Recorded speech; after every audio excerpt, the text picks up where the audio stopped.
Rolling. This is enormous news. This is huge, this deal. It's one of the biggest media deals ever. I sent this to you as soon as the story broke. I was like, we got to talk about this. Microsoft is buying Activision. Blizzard. Get out of here. What are you talking about? That, you know how big that company is? The deal, $70 billion. $70 billion. Titles the likes of, I don't know, Call of Duty. I don't know, World of Warcraft. I don't know. Sort of some big titles. Yeah.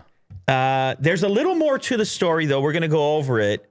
Some considerations here. First things first, there's been an Activision scandal going on.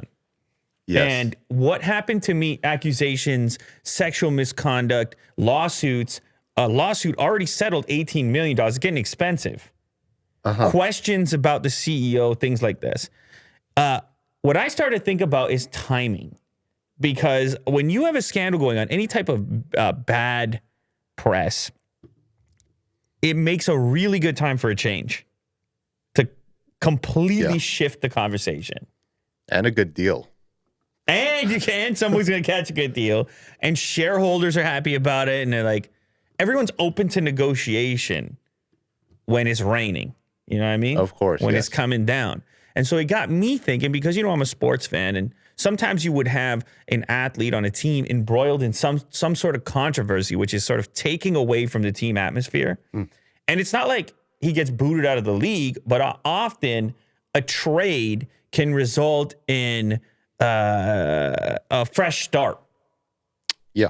A fresh start. Changes the team dynamic as well. So the old team gets to move on, no longer have, and in this case it would be Activision, gets to move on and no longer be carrying that baggage of the negativity and the past and lawsuits and such. I mean, it's still there. I'm sure it will still go on, but it just kind of like as an overall overarching, like a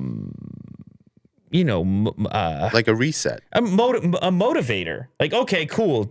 Things are changing. I mean, I don't know. I'm not inside. I don't really know, but it can behave in that way. And then also to become a part of something new to represent the ability to chart a new course and redefine what you are as a company. So what's going to happen from a management perspective? The CEO is still going to be there. Bobby Kotick. But Satya from Microsoft, he came in and said, there's going to be a lot of learning going on here. Going to show you guys how to act. Yeah, we don't like that frat mentality there. None of that. We're going to be doing a lot of learning over here. Yeah. That's how Satya said it. Cracks a whip. I'm pretty sure that's the actual quote in there. Okay. Yeah. But then here's the key. So yes, he maintains his position, but he'll be reporting to the head of Microsoft Gaming.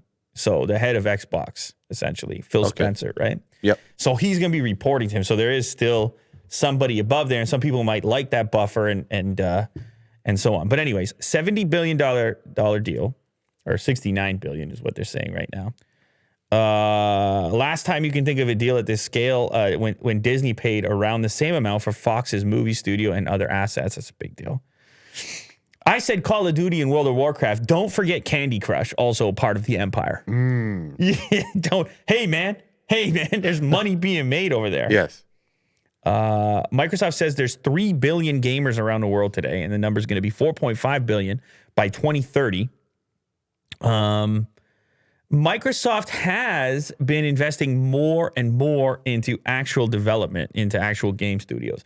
What was the most recent one? It was Bethesda, right? Mm-hmm. Or the parent company. And then recently we had a merger. What was it? Zynga? With Zynga, yes. Zynga was bought by Take-Two anyway, or they were combined. So like there's a consolidation happening. It's in that article, the one that I'm talking about. If you scroll down, I'm sure we'll find it here. But there's a consolidation happening in gaming, and it's all happening alongside. Maybe put Take-Two in there. Maybe I'm put Grand Theft Auto in there. Maybe I'm combining things here. No, maybe it was a different article. Okay, well, you keep talking. I'll find it.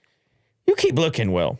Anyway, a consolidation happening in gaming as the world is starting to become aware of these terms, like things like metaverse, which was the word you threw back at me when I sent you the original Take-Two stock down in wake of Zynga purchase. Okay. Oh, calm down.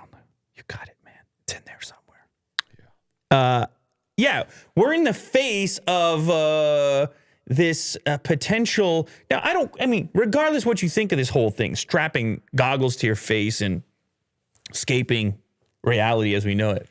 Take that out of the question for a second and just assume that that's going to happen because you have no damn choice because human beings always seem to select for these things.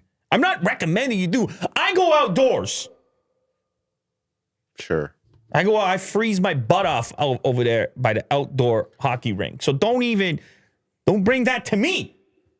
But the metaverse has outdoors. The fact of the matter is a lot of people staring at their phones. You know what else they're going to stare at? They're going to stare into their goggles, all right? Yeah. And everybody wants a piece of it. And in order to be a piece of it, you got to, I think one of the first major things that people are going to do there is game. And when you purchase these franchises, this IP, and you let people plug into it in a new way, and you're able to consolidate and maybe attach it to certain features and hardware products, like let's say Xbox's first foray into some sort of metaverse play, into some sort of a headset play. And meanwhile, you have this whole catalog of product that can be enhanced through these experiences. Especially the IPs. That's what I'm saying. Like Halo VR. Very cool. Some people might get a little worried about something like this. They could say, well, wait a sec. Franchise like Call of Duty, what if, and I'm not saying Microsoft's going to do this. I don't think they should do this, but what if it goes Xbox exclusive? Yeah. Like that could be, that could be a huge deal. Xbox PC. See you later, Sony. It's not going to happen, by the way, because. What, you don't think Call of Duty will be exclusive? Absolutely not. No. No, because people are moving away from that style. Like Xbox has been, Microsoft has been putting so much energy and attention into their subscription services anyways, with the Game Pass stuff. That's the eventual place that we go. I think it's just going to be a tighter integration for them with future products being so connected to the software. There could be enhancements or advantages to playing the games. Yeah. Alternative products. Perks. Ecosystem. You're saying more buzzwords now. You said word ecosystem. NFTs. Yeah. Oh my God. I said it. Oh my God. He said NFT. Anyway, go back to that article. I just want to make sure I covered off everything I wanted to talk about here. Let's see here. Maybe in the future you won't want to strap on a face goggles. Oh, here we go. They are now going to have to convince the government. They're going to have to convince Washington to approve this deal. Because when you have a merger like this, this isn't like you buying a sandwich. All right? No. You don't buy a sandwich. You walk to the store. You make a deal. And the government doesn't get in your way. Maybe they tax you. You want to buy Activision, Blizzard. They want some of that. If you want to buy it, the government's going to need to take a look at it and say, hey, that's 70 bill? They're going to say, give me some of that. There's too many zeros here. And these companies are kind of big. And we're going to need to get the antitrust. Take a look at that. Right. Here's the crazy part, okay? So this may or may not happen. The companies are confident it will happen. There's a clause inside of the deal that stipulates if the government shuts down the purchase, Microsoft will pay Activision $3 billion. Just for the hassle. There it is. Oh, no, scroll down a little bit further. Oh, it's $3 billion. I believe it's $3 billion. I want to make sure I got the right number. The deal has a $3 billion breakup fee. This is the cash Microsoft pays Activision if the merger gets stopped by regulators. Wow. So they got to go in there now and say, look, we're not the big bad Microsoft here.